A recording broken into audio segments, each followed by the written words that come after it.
ازيكم اصحابنا الحلوين، ابطال مرحله اولى وتانية ابتدائي من مهرجان الطراز المرقصيه 2025. معادنا مع الدرس الخامس، القديس يوليوس الأقفاصي. يوليوس الأقفاصي، القديس يوليوس الأقفاصي. ايوه، وده كنيسه بتقول قصته في سنكسار 22 توت. في سنكسار 22 توت، ايوه، الكنيسة بتحكي لنا عن القصة بتاعته في سنكسار 22 توت. 22 توت.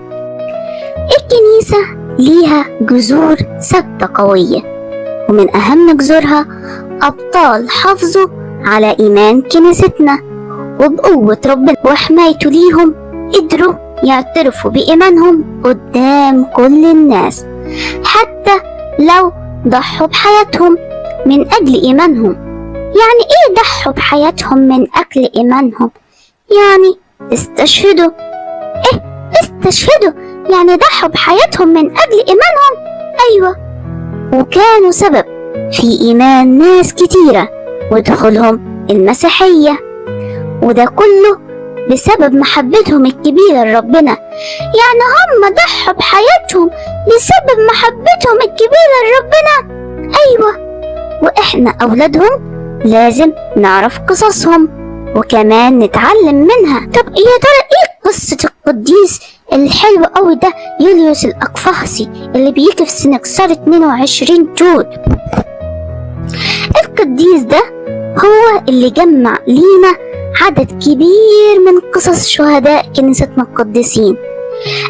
هو اللي كتب لنا حياة قصص شهدائنا اللي في كنيستنا القديسين. أيوة، القديس يوليوس الأقفاصي هو اللي كتب لينا عن عدد كبير من قصص شهداء كنيستنا القديسين. ياه، ده قديس عظيم القديس يوليوس الأقفاصي.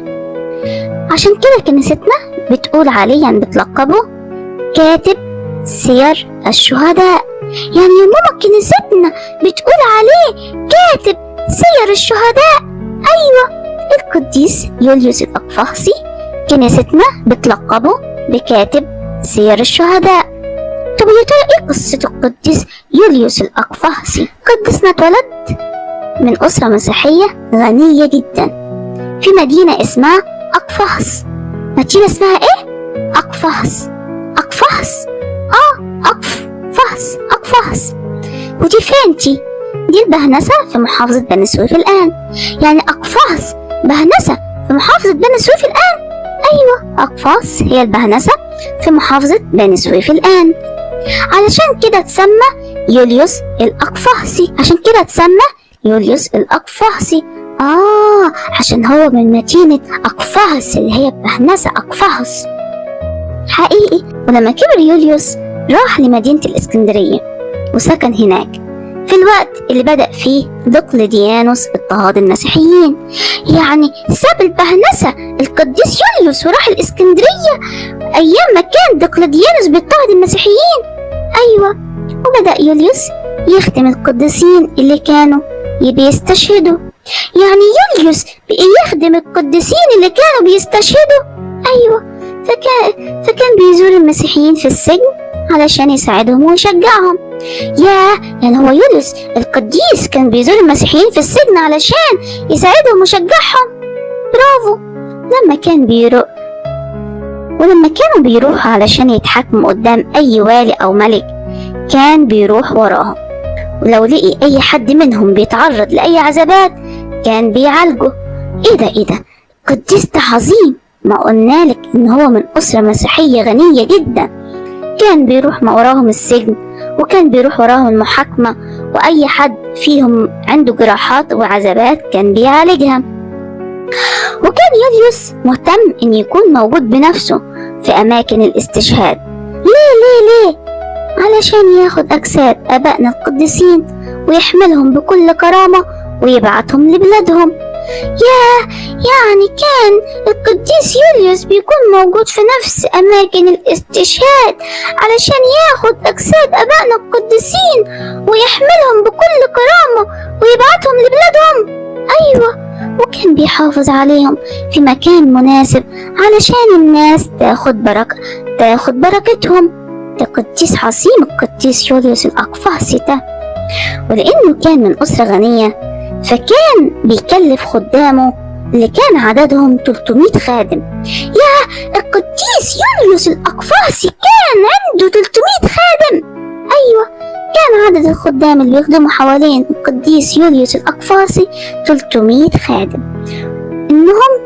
أمرهم إنهم يسافروا لأماكن كتيرة علشان يتابعوا القديسين وهم في طريق الاستشهاد ويهتموا بأجسادهم ويدفنوهم. يعني كمان ال 300 خادم اللي بعتهم يوليوس كانوا بيتابعوا أجساد القديسين علشان يدفنوهم. أيوة، ويجمعوا معلومات كاملة عن كل شهيد. يعني إيه يجمعوا معلومات كاملة عن كل شهيد؟ يعني كان بيأمرهم إن يعرفوا كل شهيد قصته إيه علشان هو يكتبها، وهو كاتب سير الشهداء، وخلاهم يكتبوا كل سير القديسين الشهداء اللي استشهدوا. وكان القديس يوليوس بيشرف على كتابة سيرة كل شهيد بنفسه، وبينسخ منها نسخ كتيرة.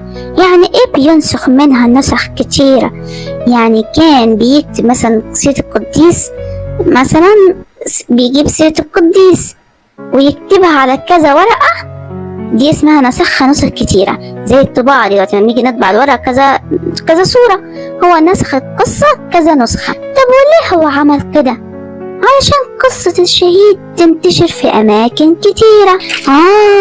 علشان قصة الشهيد تنتشر في أماكن كتيرة، وبكده الكل يفضل فاكر اللي عمله كل شهيد للحفاظ على الإيمان، ونتعلم من سيرته كمان. وربنا حافظ على القديس يوليوس وقواه علشان يخدم القديسين ويهتم بأجسادهم، ويسجل لينا أكبر عدد من قصصهم، لغاية لما في يوم ظهر ربنا للقديس يوليوس في رؤية بالليل. ربنا ظهر للقديس يوليوس في رؤية بالليل. أيوة، وقال له: افرح يا حبيبي يوليوس، فالإكليل معد لك. قم اذهب إلى والي سمنود واشهد لاسمي، فسيؤمن كثيرون بسببك. وفي تاني قال له ايه بابا يسوع؟ قال له ايه ربنا قال له: افرح يا حبيبي يوليوس، فالإكليل معد لك. افرح يا حبيبي يوليوس، فالإكليل معد لك. أيوة، وقال له: قوم اذهب إلى والي سمنود واشهد لاسمي.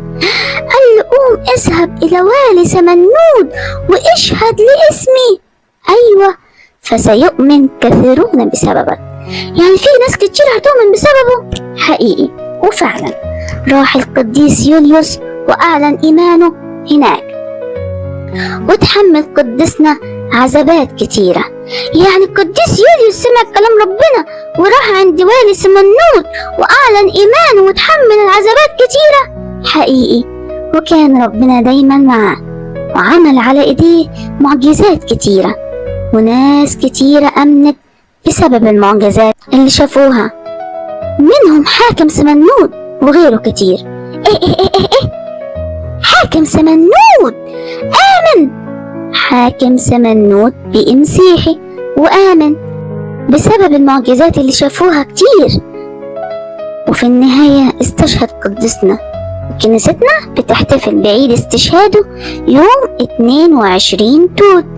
الله، دي كنيستنا دي جميلة، بتحتفل بعيد استشهاده يوم 22 توت. 2 كان فيها 2 وتوت صح، يوم 22 توت. وكل القصص اللي جمعها القديس يوليوس كنيستنا حطتها في كتاب اسمه السنكسار.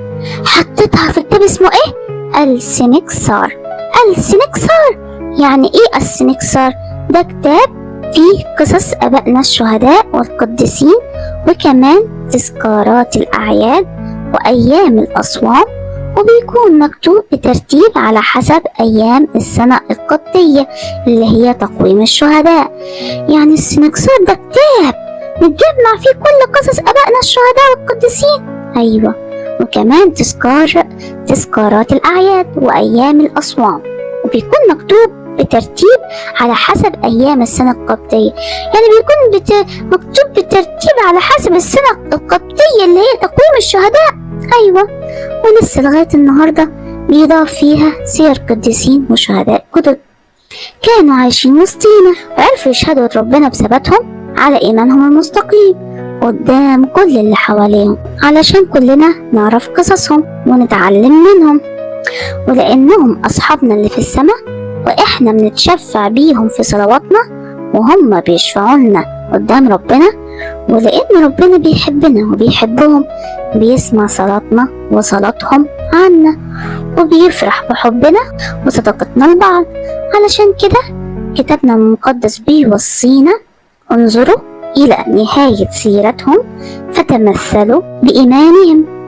دقيقة أنا عارفاها الآية دي بتقول انظروا إلى نهاية سيرتهم، يعني ننظر إلى نهاية سيرتهم، انظروا إلى نهاية سيرتهم فتمثلوا بإيمانهم، مش نتمثل بإيمانهم يعني نبقى زي إيمانهم. انظروا إلى نهاية سيرتهم فتمثلوا بإيمانهم. ودي كانت فين؟ جت في عبرانيين 13:7. جت في عبرانيين 13:7. أيوة، الآية دي جت في عبرانيين 13:7، يعني انظروا إلى نهاية سيرتهم وتمثلوا بإيمانهم. جت في عبرانيين 13:7. أيوة، انظروا إلى نهاية سيرتهم فتمثلوا بإيمانهم. جت في عبرانيين 13:7. وكنيستنا بتكرمهم بطرق كتيرة. إزاي كنيستنا بتكرمهم بطرق كتيرة؟ يعني واحد، لما بتبني كنيسة جديدة بنسميها بأسمائهم. يعني لما بنبني كنيسة جديدة الكنيسة بتسميها بأسمائهم. أيوة، لما بتبني كنيسة جديدة بنسميها بأسمائهم. تاني حاجة بنحتفل بأعيادهم. وكمان بنحتفل بأعيادهم، يعني بنبني كنيسة بنسميها بأسمائهم. تاني حاجة بنحتفل بأعيادهم. أيوة، وبنرسم ليهم أيقونات جميلة تحكي قصتهم عشان نفضل دايما نفتكر جهادهم نتمثل بيهم. وكمان بننور شمعة أمام أيقوناتهم لأنهم كانوا نور العالم. يعني كانت رقم 3 دي بنرسم ليهم أيقونات بتحكي قصتهم وبننور شمعة قدامهم. أيوة، رقم 4 أبونا في القداس بيبخر بالشرية قدام أيقوناتهم للخادم.